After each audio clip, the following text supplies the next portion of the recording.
on land and sea.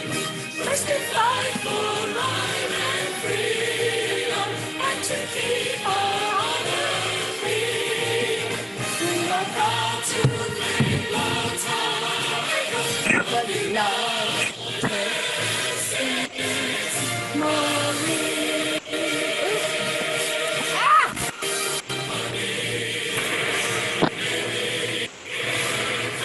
Uh-oh.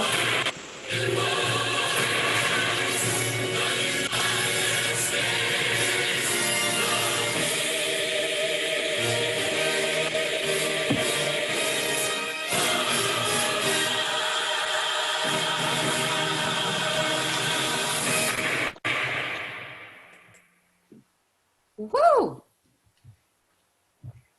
Hello, everybody. Is everybody on? Yes. Oh. Okay, are we back? We are back, sounds like. Yeah, we hear you. We are. We hear you. I thank you for indulging me. It's not about me today, it's about our veterans. Ted is a veteran. Here. Hey, Ted. Hey.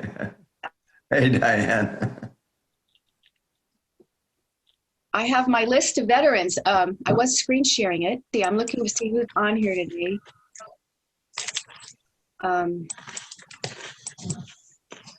Larry, are you a veteran? Larry Mills? No, I'm not a veteran. Okay. Ted Archie Julian is the Archie is. Yeah. Archie Army. Yep. And hi, Brad. I know you have veterans in your family. Muted. Oh, Brad's muted. And then we've got, let's see who else is on here.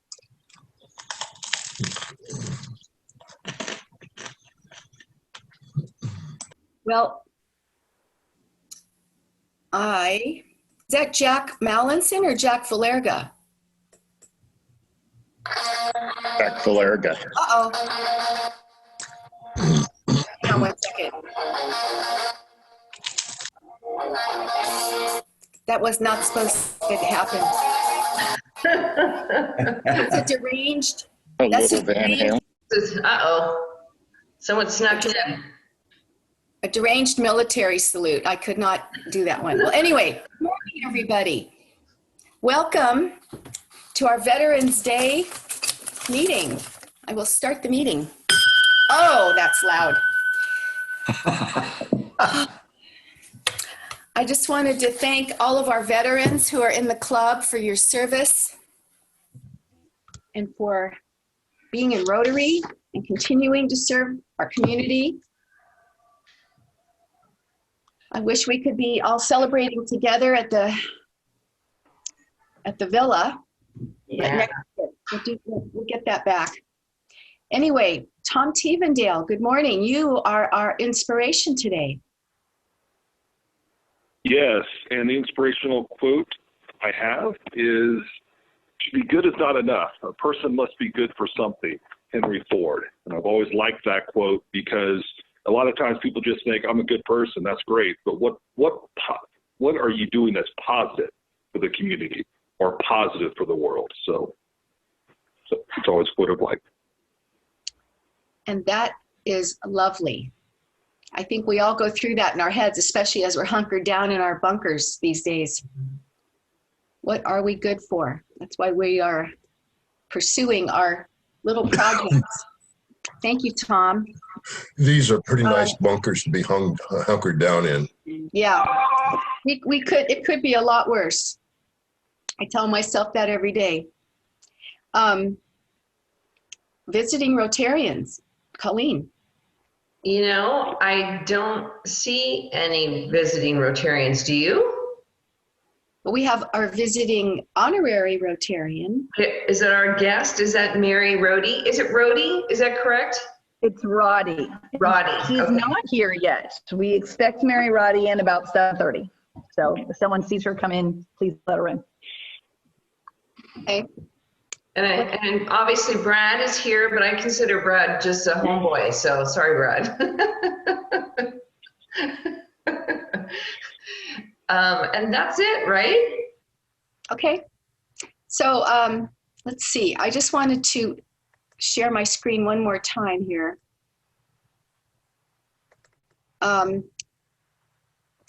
This is, oops, that's not what I wanted. All right. So these are our members and honorary members who have served. Ted, as we mentioned, Terry Tremblay, Navy, Dennis O'Neill, Army, George Dutton, Army, Fred Walter, Army, Archie Julian, Army, Sean Shields, Navy, Jack Valerga, Marines, and I know Jess Shaw. I think Jess was Navy, but I'm not sure. Anyone we forgot?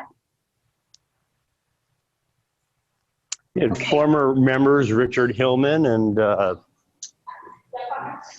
Lieberman. Right. Yeah, I think if we got him. And Dennis O'Neill.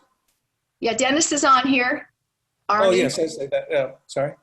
And then we have, we all have family members. My son-in-law, Dan, is retired Coast Guard and Navy. His father's a retired Navy captain, served in Vietnam on a swift boat. Anyway, that's our list. So I will, actually, I'm going to move on to the next one here, my transitioning.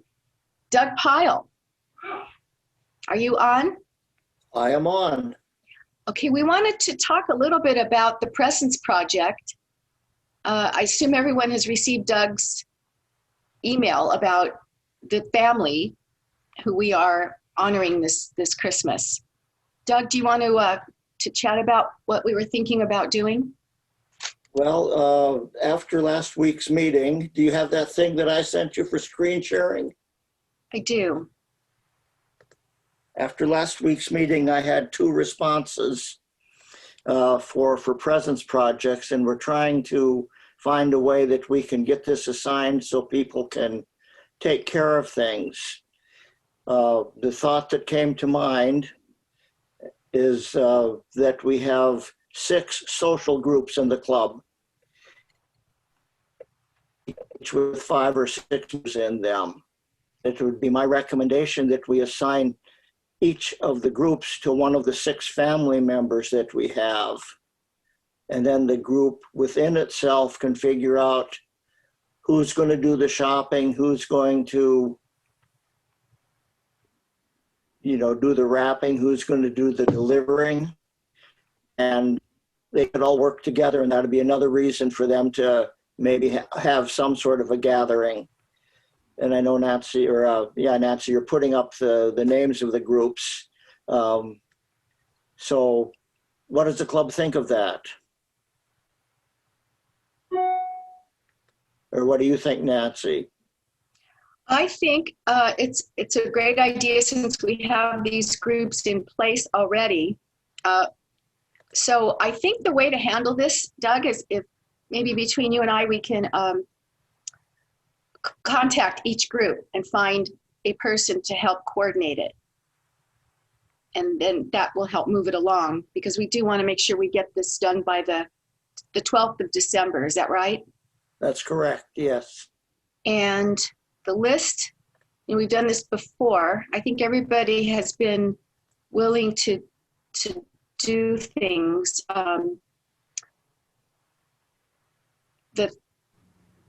Some folks have said they would be happy to. If you can't find the list of the family members, I can show that to you if you allow me to share my screen. Yeah, I'll stop sharing. Okay. Go ahead.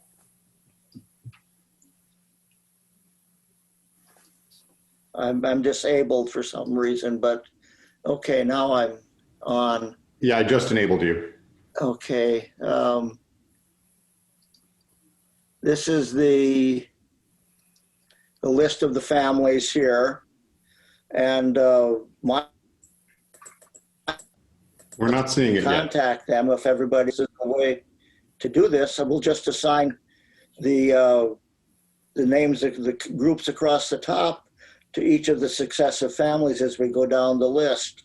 Blue would have number 1, green would have number 2, orange would have 3, etc.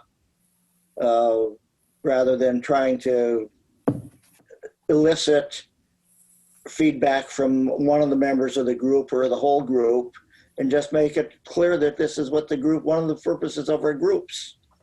Wasn't intended, but it will work.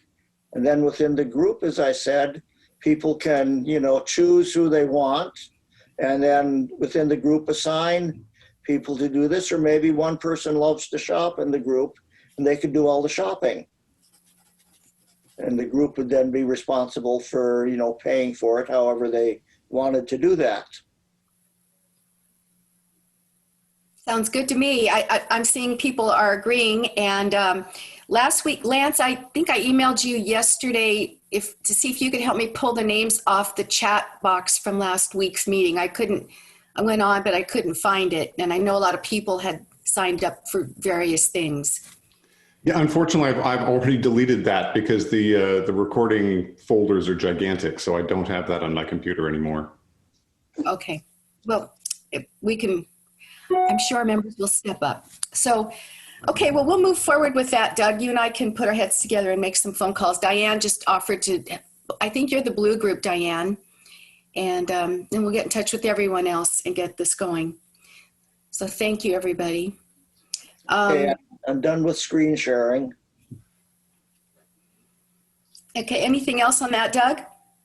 No, that's it. We'll send out an email, you and I, to each group. It may be easy to do it that way. Just send an email to each of the groups, the member, and encourage them to talk it up and get going with it. Okay. Yeah, there's a part of this too that requires gift wrapping. So perhaps we can assist with that if people don't, or they're all thumbs. Okay, good. Well, thank you, Doug. I appreciate this so much that you jumped into this project. I would like to call for announcements, but before I do that, I see that Will is on the call. Will, would you like to mention our the project that you're working on? The grant that we got? He's muted. Will, you're muted. Everybody's muted, it seems like. Hello? Yes. Good morning. Good morning, everyone. Happy Veterans Day. Again, thank you to all of you in the club who served our country. Greatly appreciated. Quick update. I'd mentioned a few weeks back that we'd applied through a grant similar to what we had done for 4th of July. We applied for one from HTID for Christmas in the holiday season here in the downtown area. I got notice the other day, and I informed President Nancy that grant was approved. So we're moving forward with that. The club will be receiving a significant check to administrate those funds out to various artists. Jessica Martin is leading this charge, and there will be some also volunteer opportunities for members of the club, as well as the Interact Club, who has been involved with this. So more details to come on this, but a real positive thing, and we'll get a little bit of money in our coffers as well that can be used to distribute to support other programs that we are vested in. So again, just a great thing, and it'll be a great thing for Healdsburg, for both visitors from near and far into the area. So thank you. That's exciting. I know that you just said that we will have more details. Will you be wanting us, will the club be out there hanging lights? What kind of physical labor are you going to be? Those are some of the details that I'm working on, exactly what the scheduling needs will be to get out and about. We'll also have a series of prizes that we need to help generate, of which there's funds available for that. So a number of different things that we'll need to tackle. So as I work on that with Jessica Martin in a little more detail as far as the scheduling, the lighting, and whatnot, I will be circling back to the club to find volunteers to assist with that. Okay, and who, forgive my ignorance, who is Jessica Martin? She's a local artist that is spearheading the whole lighting component around here. So it'll be local artists coming together to help illuminate different buildings in areas of town. She had a piece that was already underway through Chamber of Commerce and Sonoma County EDB, which I'd like to get her, if we have time, in one of our upcoming meetings to give a presentation. And I think you'll all find her to be a very fabulous, motivating individual, and a great vision for what can transpire here throughout the town.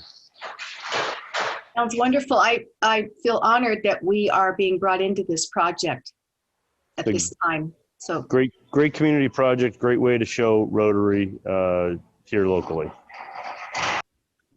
Thank you, Will. Keep us in the loop and let me know if you need attendees at meetings or whatever. I will help for sure. So I wanted to make sure everyone has seen the SCARC flyer. Can I see a nod? Has everyone seen it? Next week is our meeting is November 18th, but we are not going to meet on the 18th because I want us all to meet on the 19th. And I'm willing to get on my knees and beg, please come to that meeting. It's really important, since we are the hosts of this SCARC event, that our club be there and show the support. There seems to be great enthusiasm among the district for this because of the topic. The Sonoma County Air Attack team will be our guest speaker. So as Archie says, bring your favorite local beverage. It could be, water from the tap or a lovely wine. Just, anyway, President Nancy, are we going to be hearing from your son as part of that? Yeah, he will be one of the speakers. And what time is it at? It's at 5:30. Thank you. And they'll be speaking for a half an hour or so, and then questions, and then the format is such that the various clubs are speaking to let all the other clubs know what they're doing right now. And usually these are pretty interesting because everybody's trying to figure out the same things we are, how to do things during this COVID crisis we're in. And there are a lot of interesting programs going on despite our dilemma. President Nancy, one other question. Would it be acceptable if that link or that invitation is forwarded to people beyond Rotary? I think the topic would be timely, and with everything that we've been through, there might be other individuals or organizations in town that might have interest in listening to that. I have no problem with that. In fact, I have invited some other people to it for that reason. Do you need anything from me, Will? Do you have some people you want to forward it to? Yeah, I'll go ahead and forward it along. I was just thinking, that we have these various COPE groups out there that we participate in, one up in Fitch Mountain, and I know there's several others, but I thought maybe it would be of interest to include those leaders that could forward it along to their various groups. People wanted to participate and listen to get a little more informed on everything that goes on in dealing with these crises. Yeah, and I know, Diane, I think you had mentioned that too with your COPE group. So that would be great, Will. Thank you. Larry, did you have your hand up earlier? Oh, Larry Orr. Yeah, did you have your hand up? I did, actually, for the previous topic. What kind of grant are we talking about in terms of dollar amounts, or is that something that we don't have access to? Larry, thank you for asking me that. It's a $35,000 grant. Oh, my word. Wow. That's not a matching grant, I assume, right? Yeah, right. You'll be matching that next week. No, it's not a matching grant. Thank you. Any other questions? Okay, well, I wanted to bring up one other topic. Colleen, is this officially your last day?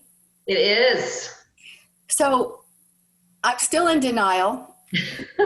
But the club has, actually the board, and we'll be sharing some of this with the clubs very soon, very soon. We have pulled together a couple of things for you that we will be presenting to you at a time when it's 100% ready. It's taking a little bit of time to create, and but I think you're going to be enjoying what we've come up with as a group. Lovely. So we just didn't want this to be your last meeting officially without letting you know that we are truly going to miss you, and it will not be the same without you. And you've left your mark on this club in many ways. So just be patient, knowing that we have not forgotten you, okay? Thank you so much. I love all of you guys. It's really hard, but hopefully I'll be able to tune in and see some of the pictures and come in and visit like Brad is. But anyways, I love you so much. Thank you, everybody, for making me feel so special and blessed. So thank you. Well, we will be, I'm going to set some nasty alarms to go off at 6:45 wherever you are. I'm going to hunt you down. Oh. So anyway, anyone have any comments? Nancy, is there any way we can contest her decision? All in favor of contesting her decision, raise your hand. Oh, you guys.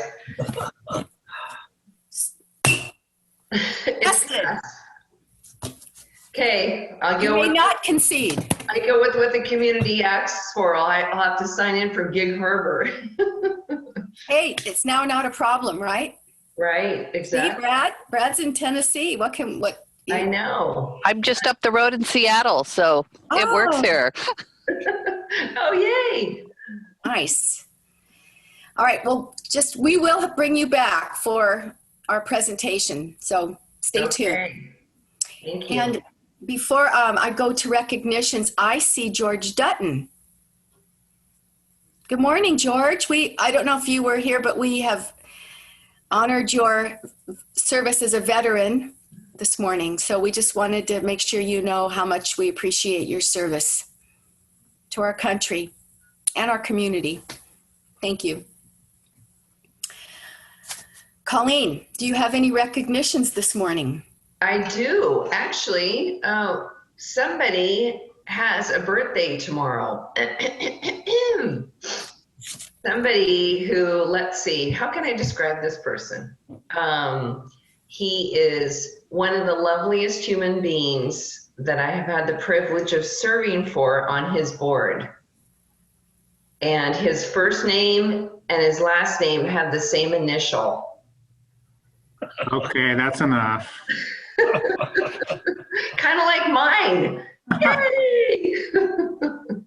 Yes, tomorrow is my birthday. Should we all sing happy birthday? No. That'd be a feat. Happy birthday to you. See, we can do this. Oh, yeah. Happy birthday to you. Happy birthday, dear Chris. Happy birthday to you. How about if I make a donation to get you to stop singing? Sounds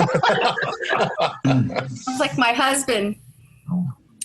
Well, tomorrow I'm going to be the ripe old age of 61, so I will make a donation of $61 to the club for Singing. general fund. Let's just do general fund. Nice. And Sean Shields, I know it's not your birthday coming up, but somebody that you love has a birthday coming up. Am I right, Sean? Do I know anybody? Come on down. Actually, if I remember correctly, I don't know how I happened to recall this, but my wife, I believe it's the 13th, I believe. You are correct. Thank you. And so she'll be older than I. What can I say? So not only that, I will, and I needed to talk to Terry about this. Anyway, and my mother died, unfortunately, or passed away last Friday. So I wanted to give in loving memory of my mom, a donation also. So let's make it $100, and I will just go directly to Terry's house, leave a check. Hopefully it all goes through the process. I don't have a special bank, but anyway, I just appreciate it. I appreciate my mom. I've been thinking about her actually, and man. How old was Thank she? you. Sean, how old was your mother? Oh, my mother would have been 99 years old in March of 28th. So she didn't quite make it. Thank you for letting us know. Yeah, thank you. I'm sorry about your mom. That's hard. Okay, thank you all. Appreciate Thank you, it. Sean. Let's see. I had anything else, Colleen? No, I think that's it. Thank you, everyone who acknowledged and verified that you did have a birthday. Hey, President Nancy, can I read what is a veteran? Yes, please. A veteran, whether active duty, honorably discharged, or reserve, is someone who at one point in his or her life wrote a blank check to the United States of America for an amount up to and including his or her life. That's huge. Oh, Thank you. thank you very much. If you want to get deep, there are some wonderful articles somebody's got their radio on in the background. In this month's Rotary magazine that are quite moving. Okay, thank you for whoever muted. What I would like to do now is move on to one of our newest members, Tom Tevendale. He has a craft talk. Okay, let's load this up. Yeah, he's got a slideshow too. I mean, come on, guys. I love the slideshow. Okay, can you guys see all this? There, yeah. Looks good. See those? Okay, great. Look at those legs. So I put the picture on the left just because I know most people haven't actually met me in real life. I'm quite a large individual. So FYI, when you see me, that actually, I'm not this little face. You just see it on the screen most times. On the right, kind of where I grew up, Healdsburg. So I went to Healdsburg all the way through the public school system. Ted Calvert's son Chris and I were friends. Doug Pyle was my doctor growing up here. And after I graduated from Healdsburg High School, I went to Berkeley, and then from BA in economics, and then from there to Thunderbird, which is now part of Arizona State University, but is an MBA school that focuses on international management. Where have I worked? Kind of where I've done. So after I graduated with the MBA, I studied a number of languages in college: German, Spanish in high school, Chinese, and Japanese. And the only one that actually worked was Japanese. I just kept picking languages until I could actually kind of speak one. And so after I graduated with the MBA, I just went to Tokyo for a month, then hit the pavement and started networking, and found it had a job at PricewaterhouseCoopers. So PricewaterhouseCoopers, KPMG, Deloitte, and Ernst & Young are part of the big four companies for auditing. They audit the Fortune 500, and they all have professional services arms. And so I joined the professional services arms and focused on telecommunications. And so started out as an analyst, kind of working my way up in the company, focusing on telco. This was the time of 3G. We're now in 5G for wireless communications. From there, after spending a few years there, I went to the next on the list. I know it's in Japanese, but it's Japan Telecom. It was the third largest telco in Japan, where I helped them create a product and then worked in their strategy division. This was bought out by Vodafone at the time, and so I worked with the management there. From there, I had an opportunity. I wanted to kind of come back to the U.S., and after living through 2 acquisitions at Japan Telecom, I was interested in the M&A space and was lucky enough to move to Atlanta, which is the top right picture, with Deloitte. And so basically what I did there for about 3.5 years was I did M&A integrations, which is what the Craft Talk is actually about in a minute, working mainly within telecommunications companies, so AT&T, Bell South, Sprint, Nextel, et cetera. Also worked on some integrations, one for Brown-Forman when they bought Casa Herradura, the tequila company in Mexico, and helped integrate those companies. So worked there for 3.5 years, wanted to know more about doing M&A integration, so I joined HP, and I moved back here to Healdsburg. So I moved to Healdsburg and I was expecting to commute to Palo Alto, and then they said, don't commute to Palo Alto, you can be a remote worker. And I said, awesome.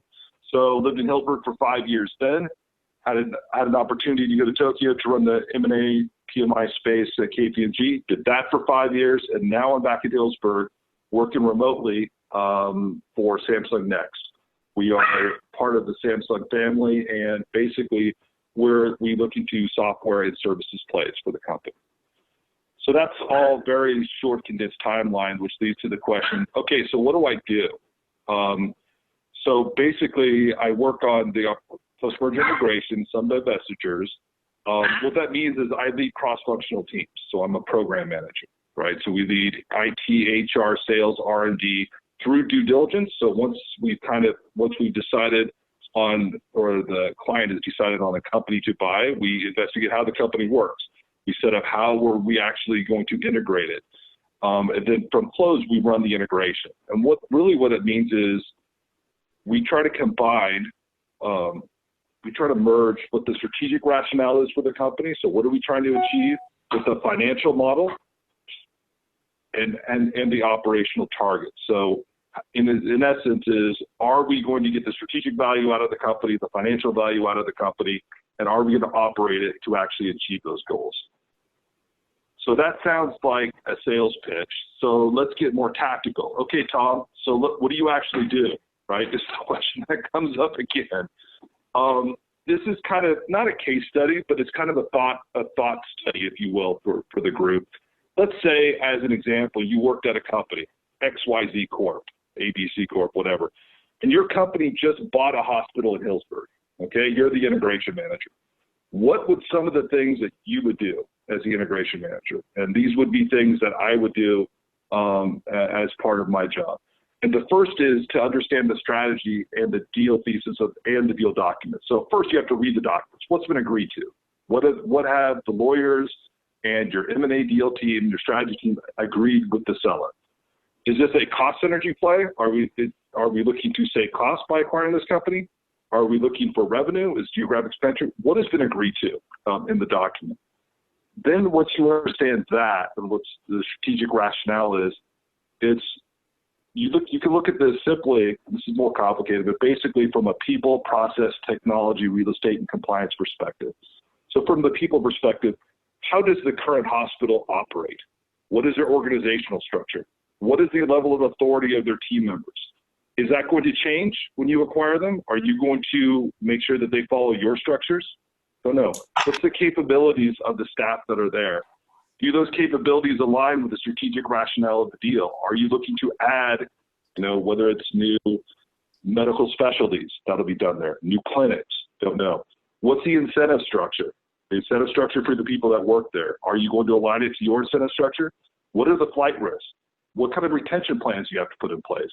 Once again, you can buy a company, but you don't buy people, right? So how are you going to retain your key individuals? How are you going to keep their satisfaction high? Who are the cultural leaders? A lot of times for key individuals, people will give retention plans to, in this case, maybe certain department heads.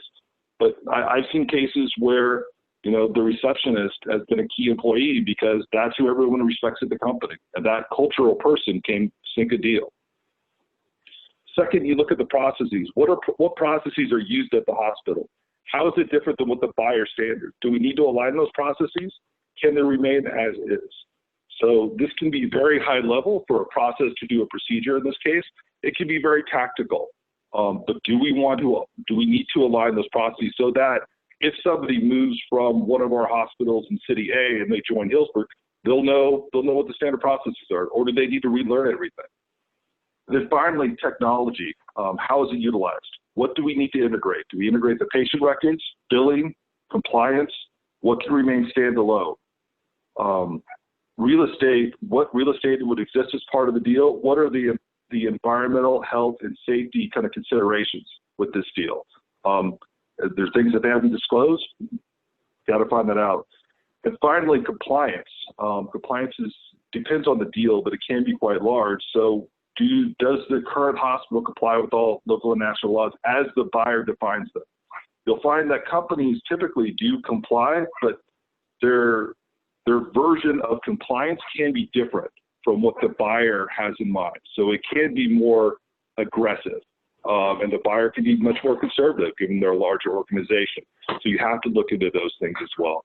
So these are some of the things as an integration manager you kind of think through as you work with your team leads to create a plan, but then you create a program and project plan to address these and other functions so that you can integrate the company and that they can operate efficiently from when you close the deal and kind of forward.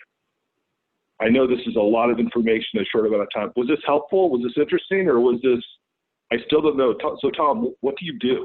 it's what's coming up. I want to sit down and talk to you about all.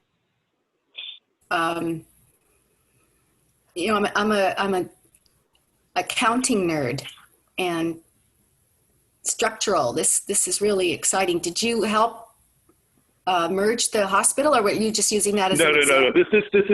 This is an example out of my. I do not do medical inside. I just did it because I know it's been in the news here theoretically with Measure BB. So I want to make it something tactical. I could have picked two wineries and had a similar type of example, but it's just to make this a little more tactical for people to think about it, right? As far as when you go through these kind of issues, it's kind of what someone like myself would do with this position. So it's just a theoretical example. Well, I think it's fascinating. Does anyone have any questions of Tom? Are you, oh, Jay has one. Could you speak a little more about flight risks with intellectual property leaving the company? Disgruntled employees and people who think that they could take the ideas that they had with them? Yeah, so for intellectual property, there's a few things first thing you need to do is in diligence, you have to actually, it depends on the industry, but like in the software industry, you need to actually find out what intellectual property the company actually owns and what intellectual property they're actually using from other companies that may not be totally legal, to be blunt, right? Because what happens is a lot of places that are a bit, once again, is about risk. It's more entrepreneurial. We'll define things, that are, you have to actually do a check to find out, what they actually own. And that'll be done through legal, typically through outside counsel and legal.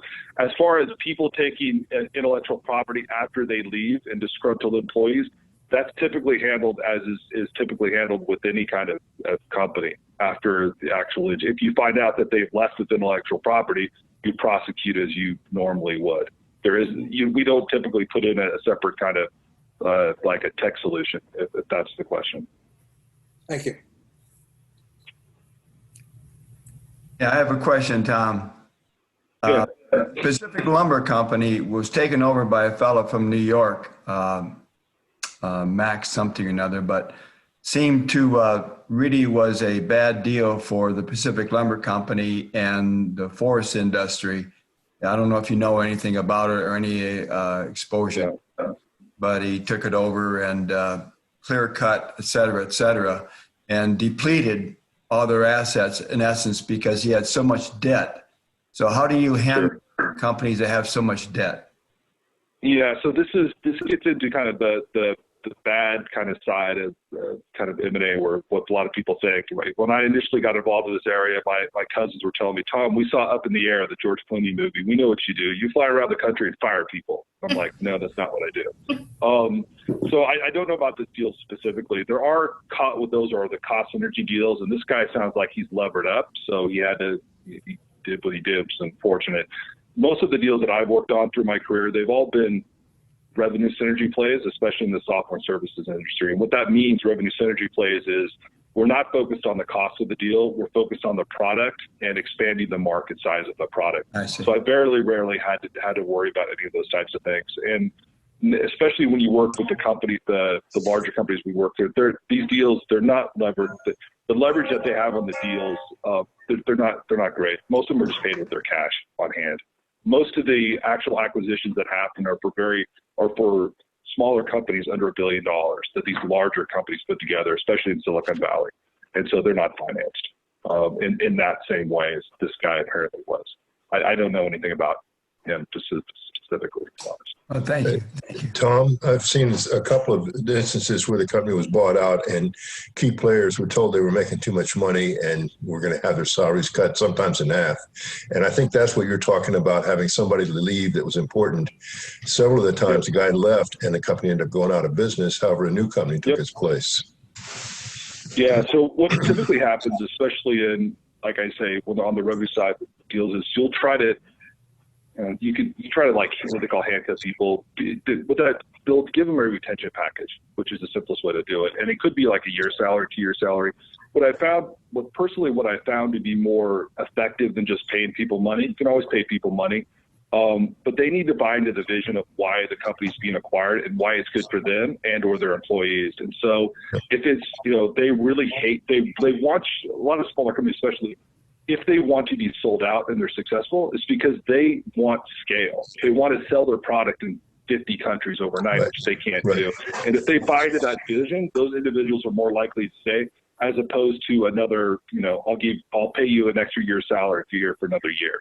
Because what will happen is if those individuals are at that successful, and they are, they'll be hired by another company to take that public, right? So it's more about trying to get them aligned to the vision.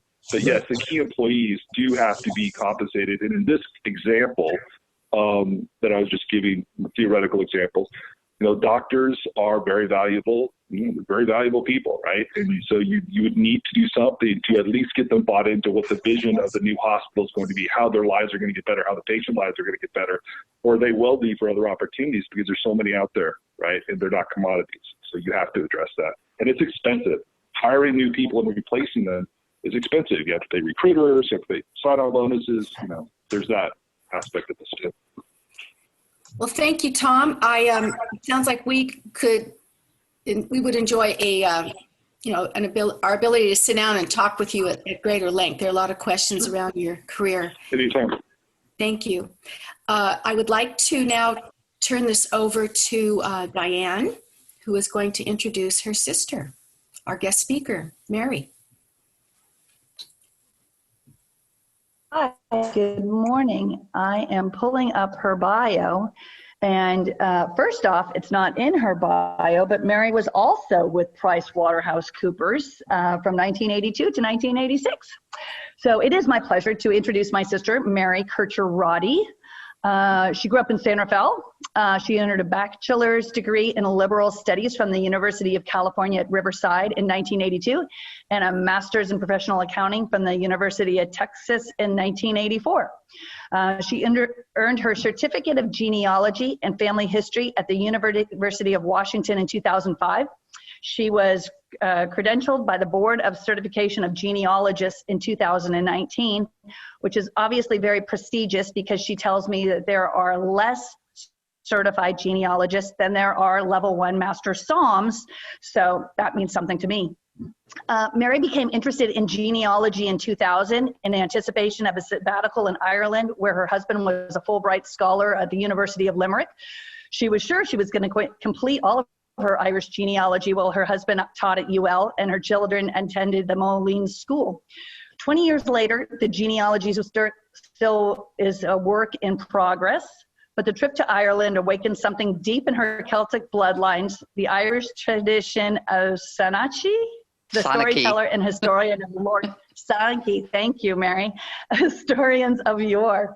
Mary speaks often at conferences and genealogy societies around the United States.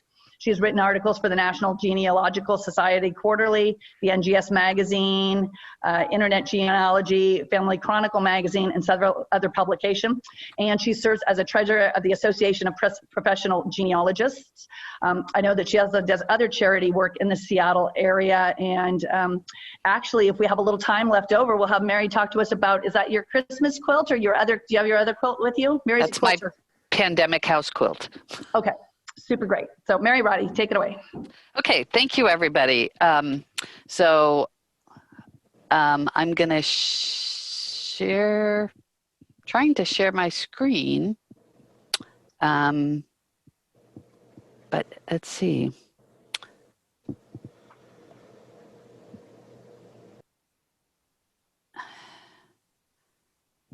When I go to share screen, it's not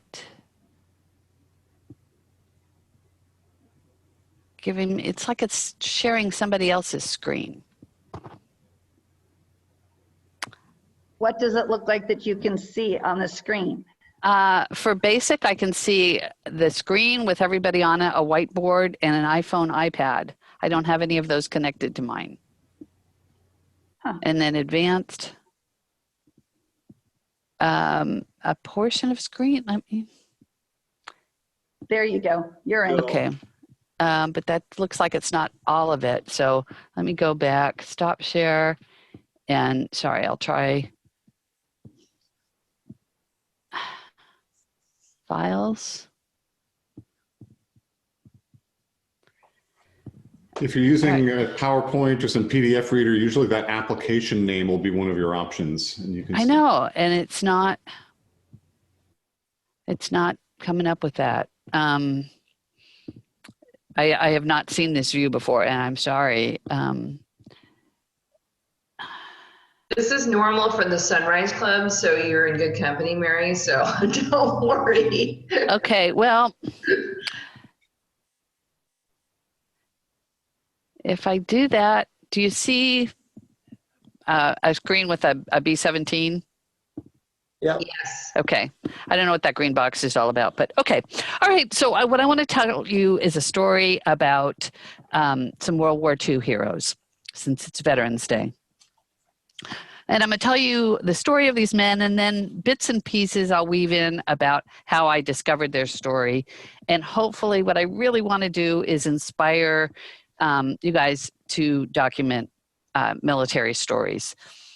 We have so few World War II veterans. The guys I'm talking about would be 100 years old or more.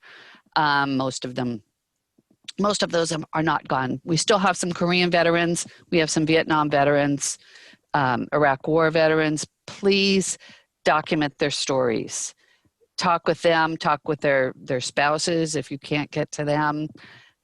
Anything to document those stories, because we don't want to lose that history. Okay, so when my dad passed away in 2008, and I was going through some things that had come from his house, trying to do a Christmas gift for my siblings, and I ran across a box that I'd never seen. It had some holy cards, some clippings out of the newspaper, pictures, and there were some letters in it. And like I said, I'd never seen these letters. They were signed as ever Mark. They were written in, the first one I think was January of 1943, and went to into 1944. There were about 6 letters, and they were signed as ever Mark. And interestingly, Diana and I had a brother named Mark. His name was Mark Damien. When I was a kid, I asked who Mark was named after, And my mom said it was a guy Dad was in the Army with. And I was really asking about the Damien part because, I mean, Mark's a real name, but where did he come up with Damien? I would have been looking for some more guy named, military guy named Damien. But when I saw these letters, I said, this has to be who Mark was named after. One of the letters had an envelope that said Lieutenant M.L. Golden. So now I had a last name for Mark. So I started looking on Ancestry. The letters kind of sounded like Dad was in, might have been in college with him. So I figured he would be about my dad's age. Found the 1930 census with a Mark L. Leonis Golden, William and Grace. Mark had talked in his letters about a brother Bill and a brother Paul. So clearly I had the right person. This was the guy I was looking for. I thought it'd be super cool to get to talk to Mark about Dad. And so I go back to Ancestry and I look at the California Death Index and I don't find him on that. I thought, yes, I'll be able to find him. I'm all about begging a live one. Well, I did find this World War II and Korean conflict veterans interred overseas database on Ancestry. And there's a Mark L. Golden from California, First Lieutenant, Bomber Squadron, death date, 18 June 1944. That was right after D-Day. And so I went back and read the letters that Mark's, one of them that he wrote. This is the last one I think he sent to my dad, January 22nd, 1944. It's from Ardmore Air Base in Oklahoma. And Mark says, Ardmore is our last station before the high seas and foreign duty. That is, if we still have a war to win in April or so. I'm first pilot and airplane commander of a B-17 with 9 men to train and weld into a fighting unit that will bring me back after 25 or 50 missions over Europe. Sounds great, but from casualty reports of the 8th Air Force, I wonder sometime just what I'm in for. Well, 5 months later, Mark did not make it back. I read through the letters again. Mark mentioned several names, Bob McCarthy, Gene O'Mara, the Kiernans. Kind of sounded like he might have been a college friend of my dad's. So I pulled out my dad's yearbook and I found all those guys in it. And here's Mark. And you can see even as a 22-year-old graduating from University of San Francisco, he had quite the resume even in that yearbook. He was a very accomplished and wonderful person, I think. So Dad's gone, Mark's gone. I can't talk to him about it. So please, as I said, talk to all your veterans and get their stories. Once they're gone, we lose those stories. So it sounded like Mark was too young. I mean, they graduated college and immediately joined up. The war was on. So, but he did mention 2 brothers, Bill and Paul, in the letters. Could I find something from them? And so I searched out for them, just trying to figure out what their mom's name was, what her other kids were, what Bill and Paul's birth dates were. And I was able to find obituaries. Here's one for Bill. He died just a few months after my father. He died in January of 2009, but he was survived by a wife, Violet. And here's his brother, Paul, was survived by a wife named Celeste. So I reached out to both of those. I called Violet and Celeste, and I didn't get either of them right away. I left a message, but I'm not a very patient person. So I thought, okay, I could figure this out on my own. So I went to University of Washington Library. I lived very close to there, and I knew they had San Francisco newspapers on microfilm. I was just sure that I could go find a newspaper page that, probably front page, right? That's going to have the story about Mark and what happened to him and how he was killed.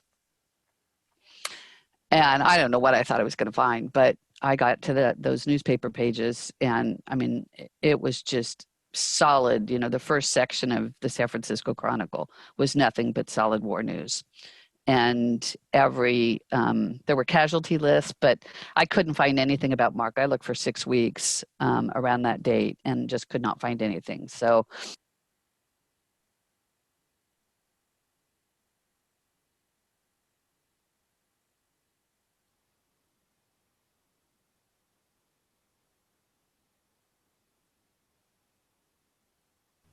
Mary, we can't hear you. Sorry. Okay. There was one from Mark to his parents in April of 1944, kind of newsy stuff where he sent, said my coat, please, that kind of stuff. Another one from someone named Alvin Long to Mrs. Golden, Mark's mom, and another one from J.A. Walton Black to Mr. Golden. I had no idea who these people were, but I'll read you a bit of these letters and you can begin to hear the story of what happened to these men on the B-17. This is the one from Alvin Long. He says, I've delayed writing this letter, hoping first to be able to receive more definite information. I have decided not to wait any longer, however, and to tell you as much of the story of the mission of June 1844 as I know to be of fact. In the morning of June 18, Mark took off on what was to be our 7th mission. The raid was on the Mitzburg oil refinery near Hanover. On approaching our target, we were hit by flak in the nose of our ship. Mark managed to keep our ship up in formation, however, enabling McColgan, the bombardier, to drop our bombs on the correct target. Immediately after bombs away, we were hit again in the open bomb bay, injuring our radio operator and starting a fire in the radio room. A few seconds later, we received our 3rd direct hit in the number 2 engine, starting a gasoline fire. Mark gave orders to fight the fire with extinguishers, but then seeing this was to no avail, gave the order over interphone to bail out. The engineer went out the nose first, McColgan followed, and I followed him. On the ground, the Germans picked us up and put us in solitary. I never saw Mark after I left the ship, but I have always had hopes that he had just evaded capture. This is all of the story that I saw myself. James A. Walton Black, the co-pilot, told me later that he had trouble fastening his chute and had told Mark to jump ahead of him. From about that time until May 5 of this year, I remained in a prisoner of war camp. Now I'm at home with my wife and baby on a 60-day leave. I know compliments of your son are needless, but Mark made too great an impression on me for me to escape expressing my admiration for him. As an officer, the entire crew looked up to him, bragged of his flying ability, admired his military bearing, and respected the orders he deemed necessary to give. As a man, I admired him more than ever. He never smoked, drank, or swore, and it was refreshing to be with him, for he needed no vice to be an intelligent conversationalist and an entertaining companion. My wife has told me of the presents you have sent my son and of the encouraging letters you sent her while I was in prison. I want to thank you from the bottom of my heart, Mrs. Golden, for I know that the interest did much to cheer her and maintain her faith in our being together again. And I just love that. I mean, it tells you the kind of person Mark was, the kind of family that he came from, that his mom, who did not know what happened to her son, was reaching out to his crew. So here's a picture of the B-17 and what the bailout looks like. So in the nose, we have the bombardier and the navigator. Here's the cockpit with the pilot and co-pilot. We have a top turret gunner. They're basically going to be exiting toward the nose of the aircraft. This is the bomb bay here. And then in the aft of the plane are the radio operator and the various gunners. This crew here is the officers, typically lieutenants, first lieutenants, maybe up to captains, possibly majors. These are all going to be enlisted men. So in the service, they are going to be separate in their barracks and so forth. But it also shows that because they're in different parts of the aircraft, their stories about what happened on that day are going to be a little different. Nobody was in the same place to see the events in the same way. Go, go, go! Okay, this is the other letter that I really want to share with you. This was a 3-page type letter from a man named J.A. Walton Black. It's written in June 18 or 12th of August, 1945 from 70 Park Avenue. And he was the co-pilot on the mission. It's a long letter, and I know I don't have a lot of time, so I'll read you bits of it. But I want you to think, the guy who wrote this was 21 years old. How many of you, as you hear this, just keep that in mind and think of the 21-year-olds you know. He says, I suppose you've heard many details of our last mission, so we'll omit all but my own observations, which are probably new. After the fire, which was terrific, had been fought unsuccessfully for some minutes, and upon consideration of the interphone reports from the aerial engineer, waste gunners, etc., who were engaged in fighting the fire, the pilot, your son and my commanding officer and very dear friend, gave the order which undoubtedly saved the lives of his crew, as you will see later. I presume all members all crew members acted promptly, since everyone got out safely, though 2 were wounded, the radio operator most seriously. When it was clear that the order had been received and carried out, Mark, who had been handling the crew and watching the progress of the fire while I was actually paying most of my attention to simply keeping the ship level, motioned for me to get out. However, he had been turned around in his seat and unstrapped, of course, the safety belt and other such connections, and was ready to go while I was still strapped in. For this reason, since my efforts to get unfastened, etc., and put on my chute were merely delaying him needlessly, I repeatedly waved him on. At first, of course, he shook his head and refused to leave, but I then had difficulty in adjusting one of the leg straps to my parachute harness and waved him to go ahead. I would follow. We were by this time, and all this incidentally was a matter of seconds, standing in the space behind the pilot's seats. I saw absolutely and beyond possibility of mistake that Mark was completely in harness with parachute properly fastened, ready to go. There was no fire in this part of the ship, so his parachute could not have been burned. In another moment, I'd fixed my leg strap and followed. The smoke was now terrific, and I very nearly passed out. In the act of pulling myself through the hatch, I looked at my watch. Then after my chute opened, I saw the plane peel off, break in two, and blow up in several directions. I then checked my watch and found it to be only 40 seconds after I had bailed out. Thus you can see what would have happened to all of us if Mark had not made the right decision and given the order to bail out in time for everyone to get clear. I looked down and saw several parachutes, I think perhaps 6 or 7. The others, I believe, had already penetrated the overcast at about 2,000 feet off the ground. The details of my own capture would not interest you. They're quite similar to other members of the crew. The Germans into whose hands I fell were unfriendly, but not to the point of any actual mistreatment or brutality, as they were in some parts, especially near towns which had recently been strafed or bombed. Talks about not being able to find any evidence that Mark was alive, kept looking, but we could find no reassuring information. I've now come to the end of the facts as I know them and can only pass on to you with my most profound sympathy for your interest, the opinion. It's very clear to make this his opinion, which I've been forced to make. Mark was an intelligent and dutiful officer, calm and collected. I know this from my experience with him. I was not, however, in a position to say definitely that Mark's parachute did open. It's my belief that it is most unlikely he would have made any mistake whatsoever, and I believe his parachute most certainly should have opened. Therefore, I believe that Mark made a successful jump and reached the ground safely. There's always a possibility he may have been killed or injured by landing on some obstruction. I myself nearly landing in a canal. We must remember that the crew were all out before Mark jumped, and that due to reasons I explained before, I made my own jump a short while after. The difference in timing may have led to a much greater difference in reception on the ground below.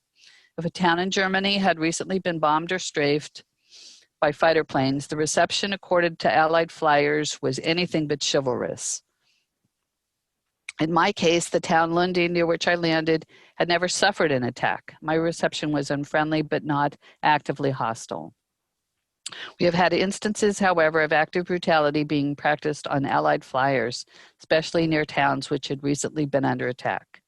It is my own belief that should Mark not come home, the most likely reason would have been criminal action of this sort, possibly on the part of German civilians or possibly SS troops. So he goes on and says a little bit more, but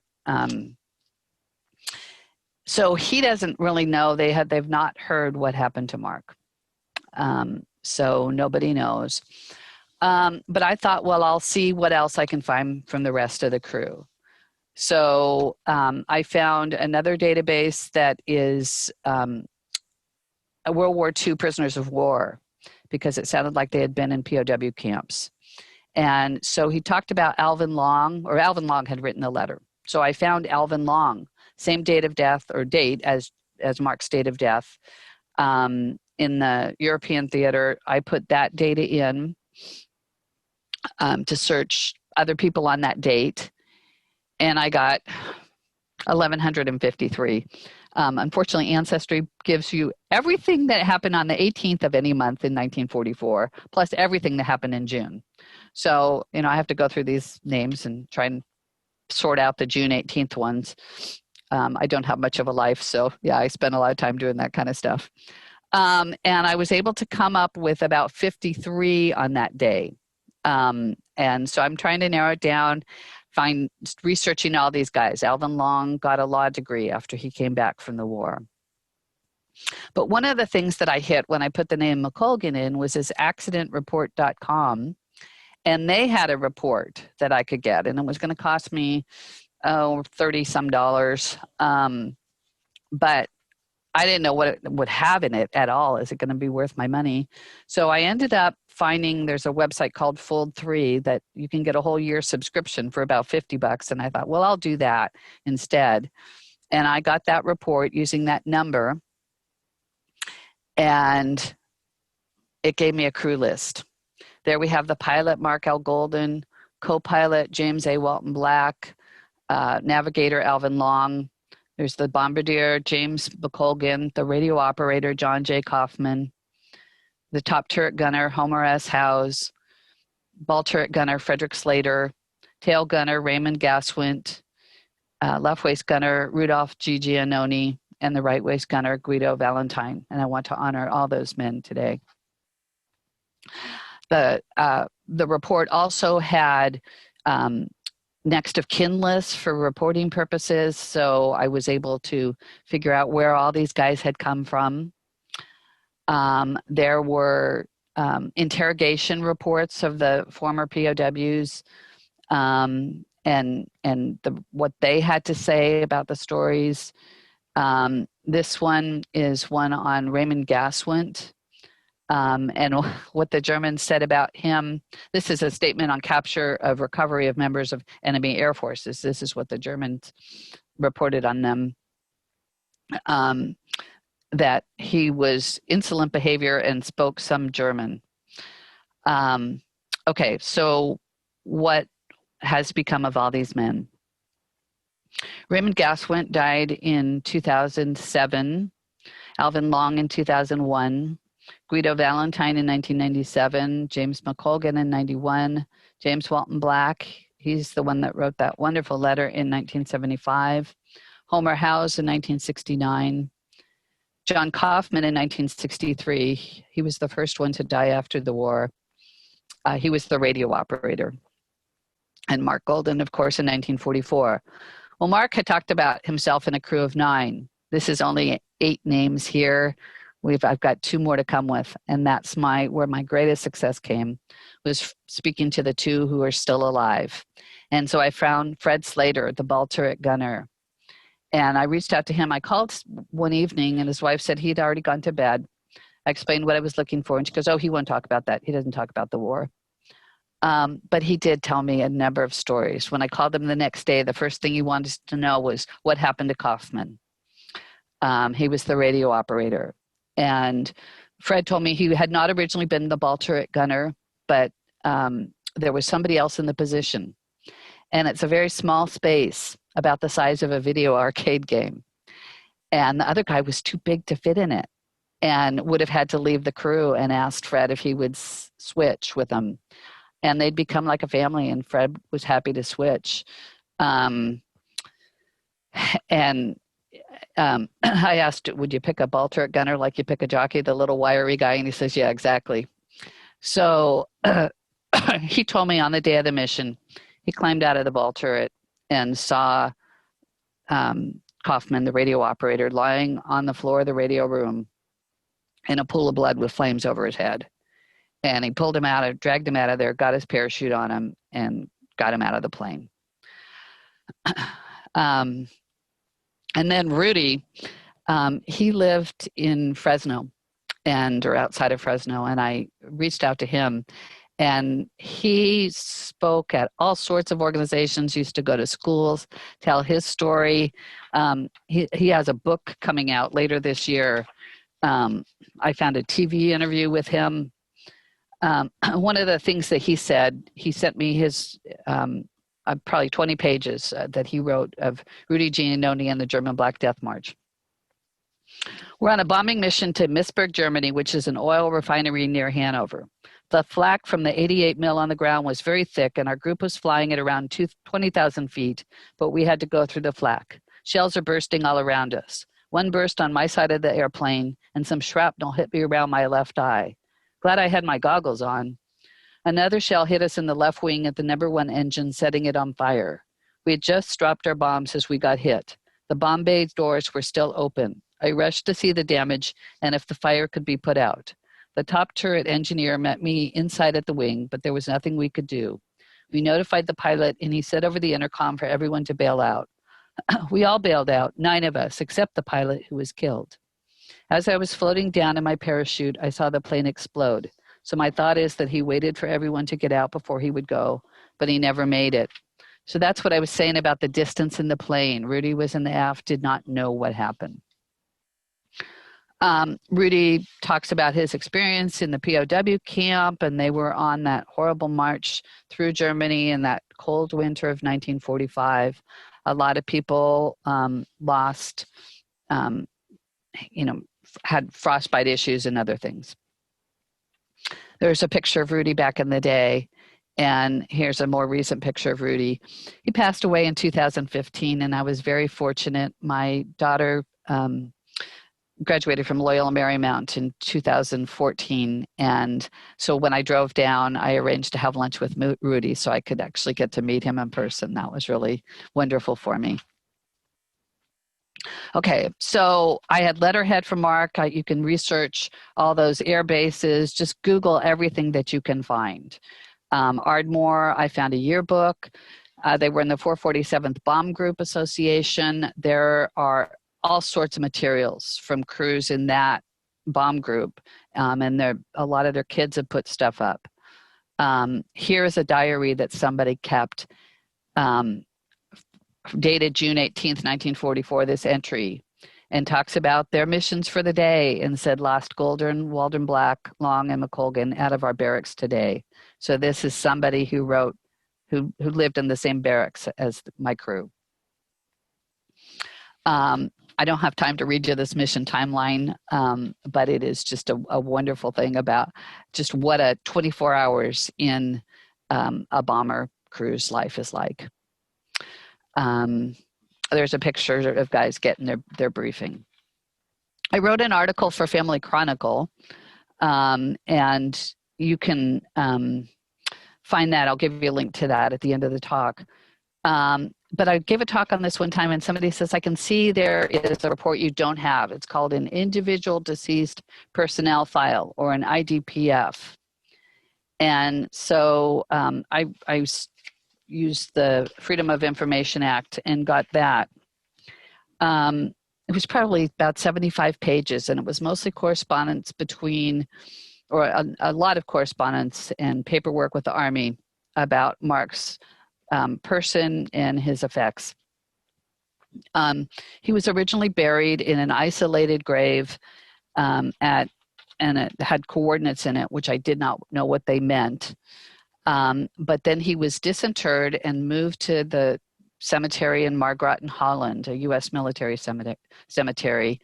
And then there was correspondence between the family that they could have Mark's remains shipped stateside for burial at a cemetery of their choice, or at a permanent grave in Margraten to be buried with other fallen soldiers. And that's what the family chose for Mark.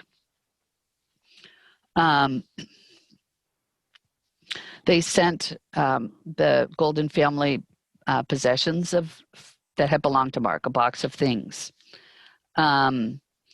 In November 1946, let's see.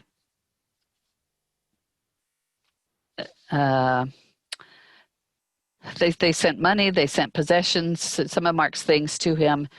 Mr. Golden sent those back and said, these are not my son's things. So they sent some things that had not belonged to him. In November of 1946, Mr. Golden wrote, I was advised by the Office of the Adjutant General of the presumptive date of Mark's death.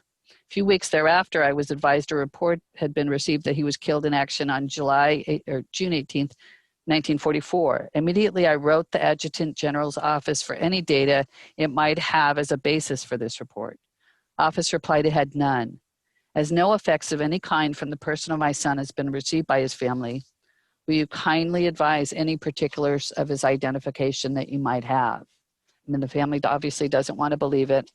The quartermaster in the next month replies, you may rest assured the remains of your son were properly identified, as at the time of interment, one identification tag was buried with the body and the other attached to the grave marker for identification. So when his body was originally found, they took the 2 dog tags, had one with the body and one above ground so someone could find it.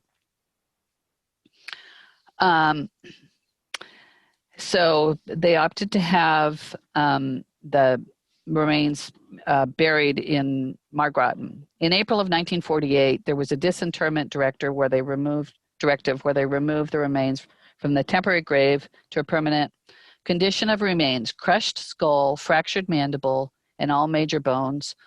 Remains complete, advanced stages of decomposition. Means of identification: initial MLG on ring and Mark Golden on bracelet. In 1949, the Effects Quartermaster wrote to Mr. Golden, the Army Effects Bureau has received from a graves registration officer overseas 1 class ring and 1 identification bracelet belonging to your son, First Lieutenant Mark L. Golden. In view of the lapse of time since our previous correspondence, I shall appreciate it if you will indicate whether you wish these items sent to you. All the other letters that Mr. Golden had written were typed on his law firm letterhead, but this was a handwritten letter that said, Dear Sirs, you may send 1 class ring and 1 identification bracelet worn by our son, First Lieutenant Mark L. Golden. We have wondered why these items were not accounted for long before this. The clouds of persistent doubt and uncertainty have now been lifted. Yours truly, William P. Golden. So they can finally rest knowing that their son has been identified for sure.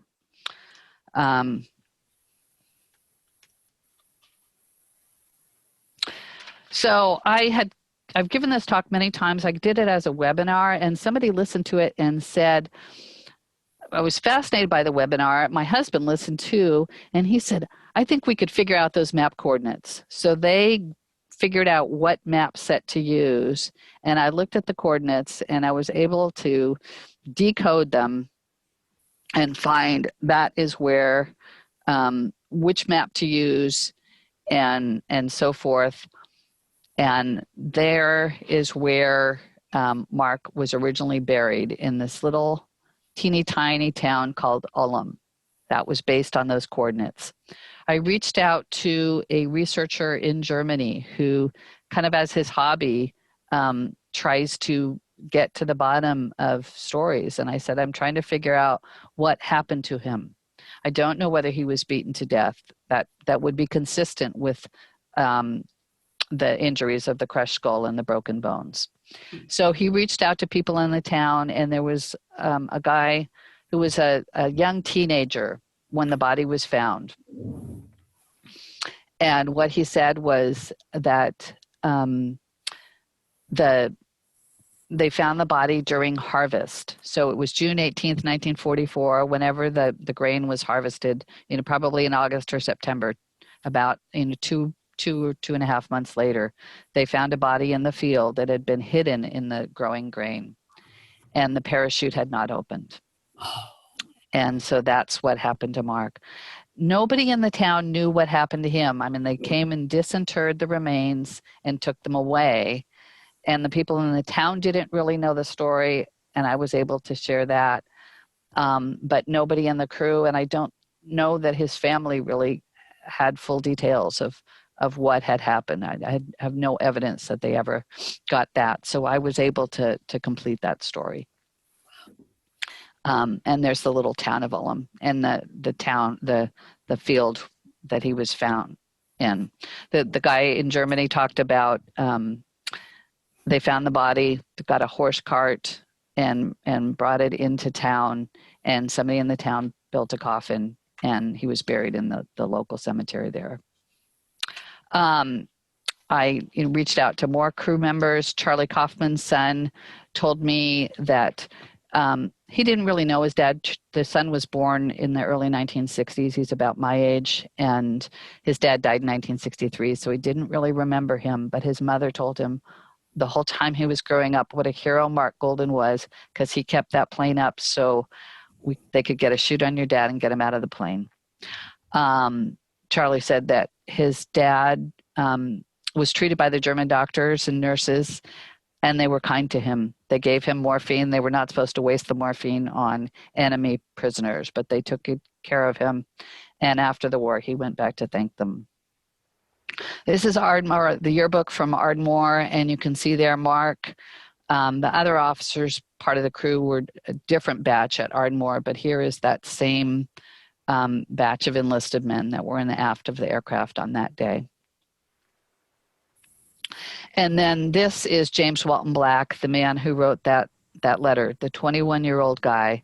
His father was a decorated veteran of World War I with the Irish Guards, came from County Antrim, and he served in the Canadian Forces in World War II. That's the uniform he's wearing. And then here is James Walton Black. This was taken probably in the fall of 1945. And I want you to take a look at this. There's no hand coming out of that sleeve. He said to Mr. Golden, the details of my own capture and internment wouldn't interest you. He lost a hand, and I suspect it was because of frostbite. I have yet to be able to figure out exactly what happened to him. He couldn't have been a B-17 pilot without a hand.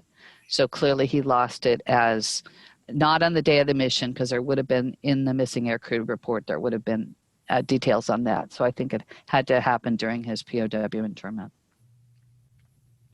And then here's one more picture of Mark. And I found somebody that he had been at Camp Callan with, who just talked about what a fine man, and really somebody to look up to. And I can't fight to hear what he said, so I'm just going to call that good. If you are interested in more, you can go to my website, MKR Genealogy. There's a publications tab on it, and one of the things in it is the article I wrote about Mark for Family Chronicle magazine that you can go ahead and download and read. And if you are interested at all in documenting any of your family stories, learning how to do genealogy, whatever, please reach out to me. Thank you very much. Mary, that is amazing. And I can't think of a better presentation for Veterans Day. That was beautiful. We've gone over our time, but I'm sorry. No. What I'm saying is you kept us all engaged because of that compelling story. I'd like to call for some questions if people have time, and if you have time. I have time. But before we do that, I just wanted to mention a couple things. To thank you for your presentation. We will be making a donation to our Polio Plus project, which is a Rotary International project that is close to eradicating polio in the world. And I also wanted to mention quickly that please get your donations over to Andy for the homeless bags. Andy, is it the 12th that the deadline is to get to you? I think he left, and yes, I think that's it. Okay, so that's tomorrow. So if you haven't gathered a bag of goodies for the homeless, Andy has provided that wish list. Get it on over there. Thank you. All right, anyone have any questions for Mary? I do. I was just going to say to you, Mary, my dad is a Korean War veteran. He is 92 years old. He's still sharp as a tack, and I'm thinking it would be great if I could maybe get the two of you to talk to each other, because he's definitely got a lot of stories, and he was on a gunner boat in the Korean War, so he would drop troops off on the beach. So unfortunately, he saw a lot of people get killed, and he doesn't really talk too much to me about it, but I know he probably would be interested in sharing those, and if that would be useful to you, because I'm sure he knows a lot of people who were killed. Yeah, it would be interesting to talk to him. And that was something that Fred, when I talked to Fred, he said, I'm telling you things that I've never told anybody. And it's hard for guys who have seen so much to show that vulnerability, I think, to their loved ones, their children, who see them as a hero. And they, and so, you know, Fred felt very safe, I think, talking to me, complete stranger, but he could tell me some things. So anyway, yeah, I would. It would be interesting. Also, my dad fell when he was on one of the ships. He fell like me, 2 stories. And he really was injured pretty severely, but because there was a general or someone coming to the ship, they covered it up because they didn't want, and so I'd be curious to know if maybe you could find more information about that for him, because they tried to act like it didn't happen, and he didn't get the benefits he probably could have had if they would have been honest about what happened to him when he was on that ship. So. Well, yeah, so put me in touch with them. Yeah. I will. Thank you. That was great. Thank you to veterans too. My gosh, we're so fortunate and blessed to have our freedoms because of the work that you did to protect that. So I have nothing but admiration for people who serve. So. And what a service you're providing to so many people to hear these stories and the detail of the airplane. I mean, that was beautiful. I mean, you know what I mean? Yeah. Very powerful. Thank you so much. Sure. Any other questions for Mary? I know we have a way to reach her if you want to. Okay, well, if I just put her link in the chat. I put the link to her website in the chat if you want to just copy and paste it. So, thank you. Thank you to Edward and Diane for making this possible. It was a great presentation and timely and relevant. So with that, I will go ahead and close our meeting. Thank you, everybody. For hanging in there. Bye. Bye. Thank you.